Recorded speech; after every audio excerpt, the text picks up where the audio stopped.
Welcome back to another episode of the Journaling Guide podcast. This time we're doing it on video, and we're doing it on video because, in my mind, we got a very special guest. This guy is Jed Collins. He is all the way from the west coast of America, and he used to play in the NFL. For me, that's just like, wow, that's amazing. But Jed, we got in touch. You mentioned that you're a journaler, and I just went, what a perfect reason to have someone like you on the show. Because for me, and maybe a bit for you as well. I'd like to get men journaling more, and Yeah, the only way I think we're going to do that is by kind of role modeling that kind of behavior. And you may feel uncomfortable, you may not, but you're a role model to many, many people, but because of your career, and now we'll get on to what you do now as well. So let's go back to the beginning of why did Jed start journaling? Because I think I already know that you started journaling from a fairly young age. Am I right? yeah, absolutely. First off, quote I love to live by, never delay gratitude. So, Matt, appreciate the opportunity to share my story and truly applaud you on exactly what you just said. We need more men to develop this skill. So I love to say the NFL taught me how to compete. Journaling taught me how to survive. A lot of people look at my career and how I introduce myself as a great failure. They get kind of an odd reaction, a knee jerk and counterintuitive thought there. But I see fail differently. That word FAIL is just my first attempt in learning. So I see a great failure as somebody who is continuing to strive. And if you've ever not felt your limits, then you've never experienced failure or success. So looking at my career, looking at who I am, cut 13 times in the NFL. There is only one reason I was able to survive and thrive in that environment. You have to see failure as part of the process. You have to see it as not the end of something, but the beginning or a step forward because of what it has brought in you and what it has taught you. So I really think that that notion of always seeking improvement really led into my interest and my passion for the skill my father gave us in journaling. But yeah, it begins with that survival. Why do I see myself as a great failure? Can you remember the first time you picked up a pen and started writing in a journal? What was, and do you have that journal I to could this day? grab it. Oh yeah. Wow, that'd be Uh, amazing. it was and again, so I'm one of five. My dad only got one of us to learn this journaling practice. That was my freshman year of high school. And did I do it throughout high school? No, it was very sparingly. My freshman year of college, I know vividly, I didn't journal at all. I had a roommate. It was kind of uncomfortable. And Mm, I'm not secure and confident. A lot of what we're saying about men not wanting to do it is the perception of it. But my from my sophomore year in college on, I've journaled for 20 plus years. I'm really proud. I just actually finished chapter 13, so this is my 13th chapter. It just finished about a day ago, and I love opening a new journal. That was the last 2 years, 2.5 years of my life in this book. Now the next one, I look at the new chapter, the new phase that I get to go experience. So I absolutely can remember the first journals, but what's most important to get men who is, an audience we need and who will need this skill, but also women is the ability to travel through time. I get to show and look at people and say, I can go back to my honeymoon. I can go back to my college years. I can go back to day in my NFL journey, which is the book that I just published in Fourth and Goal. I get to see the development and the growth. And so many people tell me, well, Jed, I'm not in a good place. Like, I don't want to start now. That's the exact time to start. I love going back and reading the pain, the emotion in my journals throughout the years because I get to look at this moment today, maybe this cup of coffee, and say, wow, look at how far I've come. The ability to travel through time is a massive benefit of journaling. And then you do look at the self-discovery, you look at the ability to communicate, the brands that it can build. There are endless positives to it, but that time travel experience is something that I wish more people would be able to have because I get told all the time, like, oh, I wish I could. How did you remember this in so much detail? I don't. I wrote it down. yeah. And if pen and paper is not your thing, you and I were old fashioned. I love pen and paper. It's the speed at which my mind thinks. if that's not, again, in today's world, jump on a camera and just get the message, get the detail of what you want to remember down. I couldn't agree more. I don't say to people, this is how you must journal. I just want to encourage people to journal. And the thing about that reflection piece for me is that you start to recognize patterns. So I Yeah. started journaling at a really awful time in my life. I was going through what turned out to be a very long and protracted divorce process. And Uh, initially it was like, I was angry. So Anger.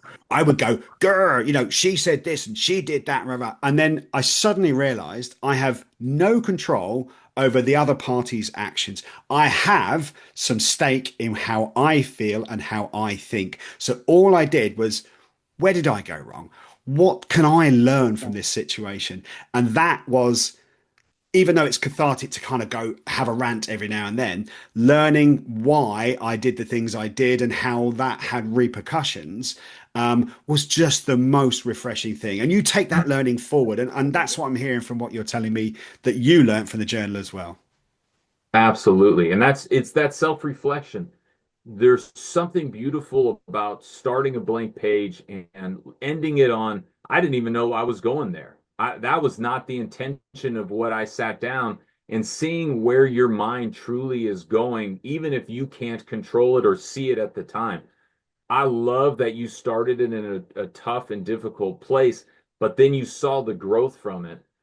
It is truly, people ask me, what is your most valuable prized possession if your house is on fire?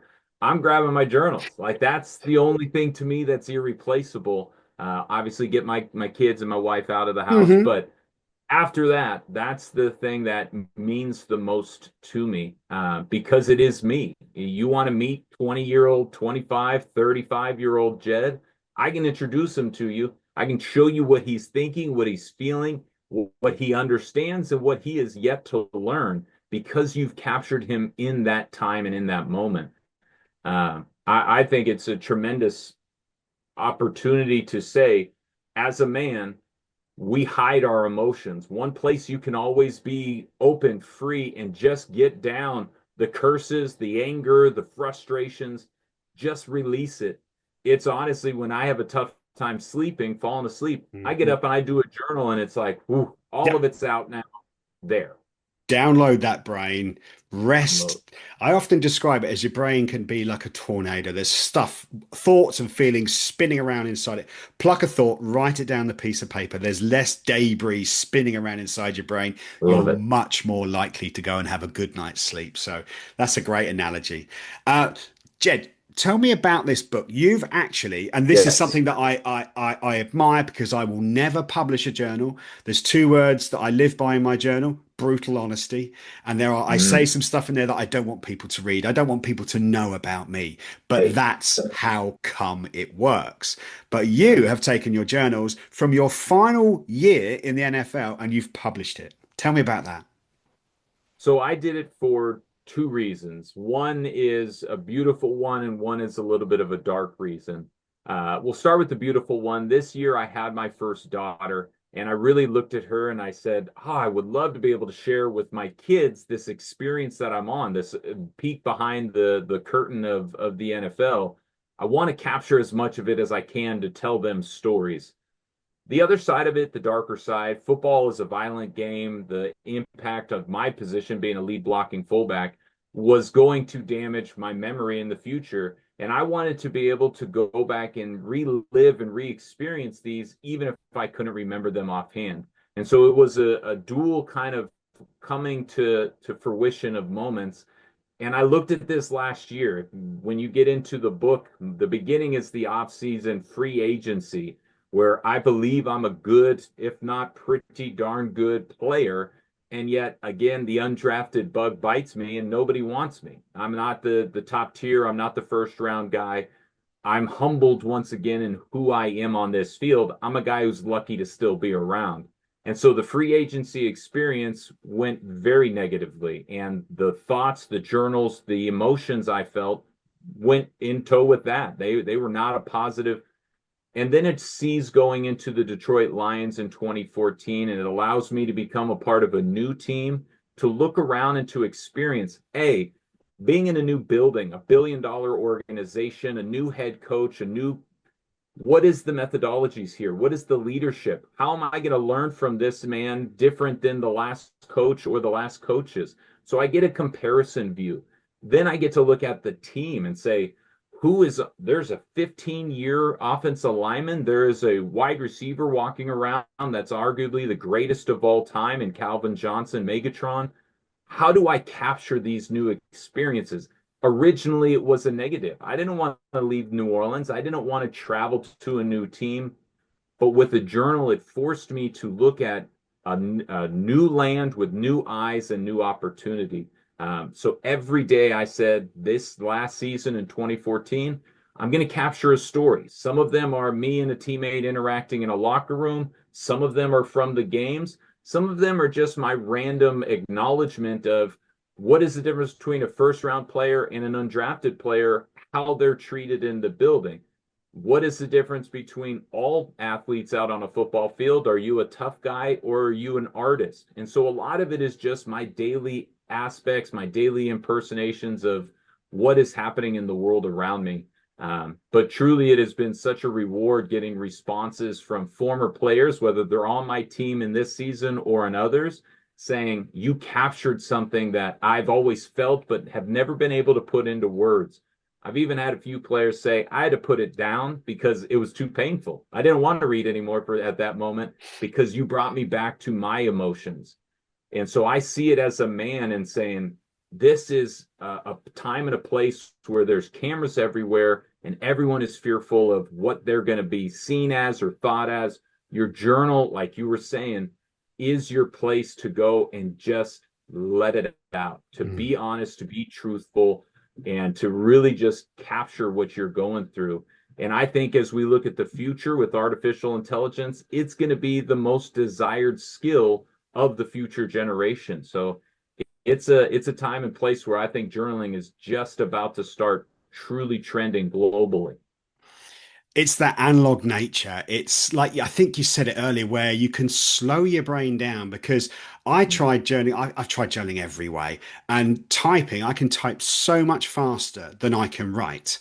And my Yeah. brain Yeah. sometimes goes that fast. But actually, when I slow myself down and I look like I've left a scrawl from a spider scribbling across a page because it doesn't have to be neat. It doesn't have to be Nope. correct spelling. The grammar doesn't matter, but you're getting that down. And what you're doing is you're as you're doing that, you're processing it because you're giving yourself the time to think about your thoughts as you're writing them down. And I can see paragraphs where I've gone, that's not what I mean. I'm going to stop writing that. And I'm calling Yeah, myself out because for that's sure. that paragraph there. I could put that out on social media, and no one would be none the wiser about who I am. Here's how I really feel, and then I'm look at me. I Yes. just can't not hold a pen as I'm talking to you. It's very analog for me. Now, I'd love to capture your thoughts on what you feel about AI and journaling. I have experience of using AI in my everyday working life, and it's brilliant and it's efficient, and I love it, and I'm not against it. I use an app called Purpose, which kind of challenges me. It doesn't placate me, and it asks me some proper questions. But I've heard of chatbots and I've experienced a few where AI can kind of almost be like a counselor to me. So, how do you feel that AI could, affect journaling or positively, negatively? What are your thoughts around that, Jed? I mean, I've gone on the roller coaster. One, stay totally away from it. You're going to be better than it. And I've had to come all the way to the full spectrum of you have to accept it, and it's better than you. As a composite of knowledge, there is, we don't listen to the smartest person in the room anymore. Smartest person in the room sitting in my pocket. The one with the best story is who we're going to listen to in the future. And that's really what I want students, athletes, leaders, entrepreneurs. What I want them to hear right now is your greatest asset is not necessarily a bank account or an investment account. It's not even a skill you used to have. Your greatest asset for the rest of your life is can you communicate your story? Artificial intelligence is going to be able to do so many things. What the two things I don't think it's going to be able to take away or imprint on are in-person experiences One, I want to go shake a hand, meet people human to human, go to a concert, go to a game. I think sports are about to just exponentially take off.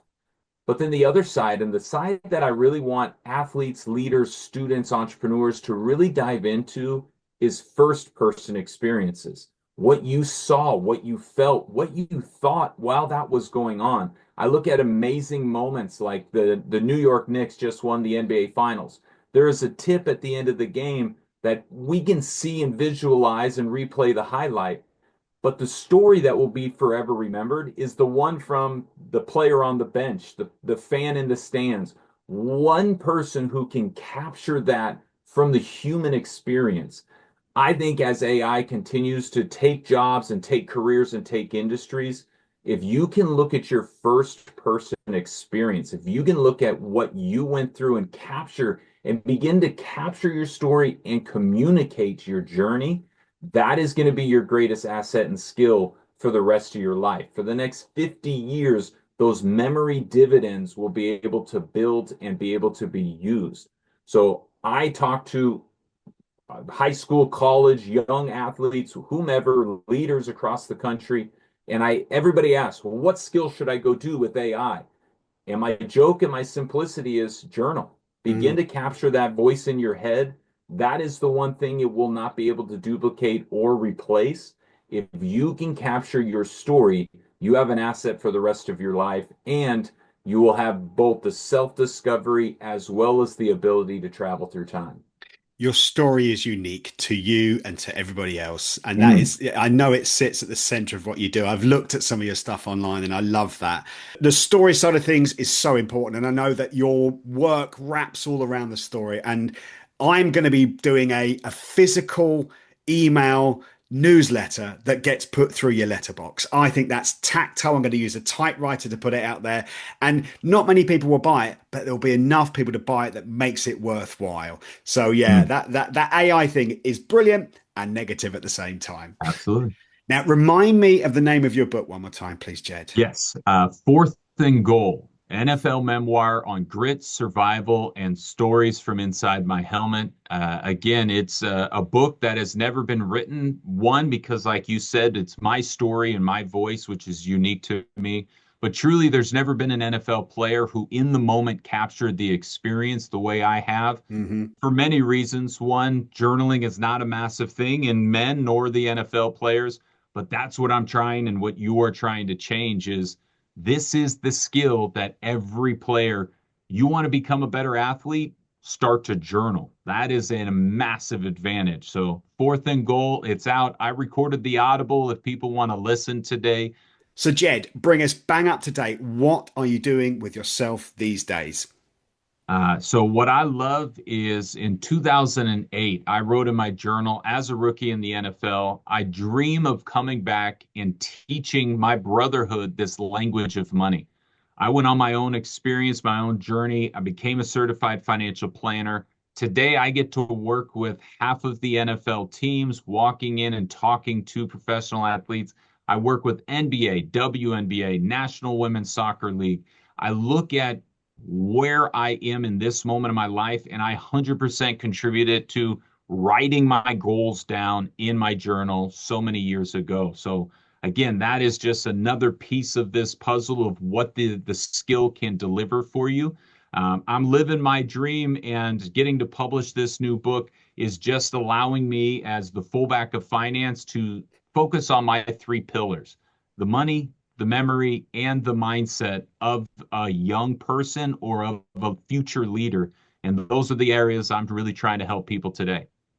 Jed, you're doing great work, and I really appreciate your time. Something you said before we started this call that you do live on the West Coast, but you work to Eastern time, so which Yes, sir. means that we are about 8 hours apart. So it's ending my day as it's beginning your day. I'm really grateful for your time. You're an inspiration to me. You really are. The fact that you've been journeying that long, your father kind of instilled that in you and gave you that resilience. You had that career in the NFL. Less than 1% of people that play football get into the NFL. So, man, that is awesome. and that resilience you had throughout it. The journaling helped you. It's got you to where you are now. I've got goosebumps just saying it. Jed, I thank you for your time. And is there any last words you'd like to leave us with? I mean, I humbly hear that statistic. Less than 1% get to live in this world. None have captured it in a journaling atmosphere. My hope and my dream is that many of your listeners and many people find this skill. It is the anti-AI, it is the way we are going to capture our journeys, but more importantly, it is the way we are going to understand ourselves in a time where mental health is more important than ever. This is a skill that is going to change many lives, and I just hope the journaling guy, I hope the fullback of finance inspires people to just give it a try and don't treat it like I missed a day, it's over, or I didn't know what to. Just keep trying. And nobody cares what you write down. This is your personal journey and your personal story. Just keep capturing it because I promise the memories and the ability to travel through time will be something you get to enjoy for the rest of your life. Jed, well said. Thank you for your time. Matt, keep doing what you're doing and hope we get to run it back and do another one. It's in the diary.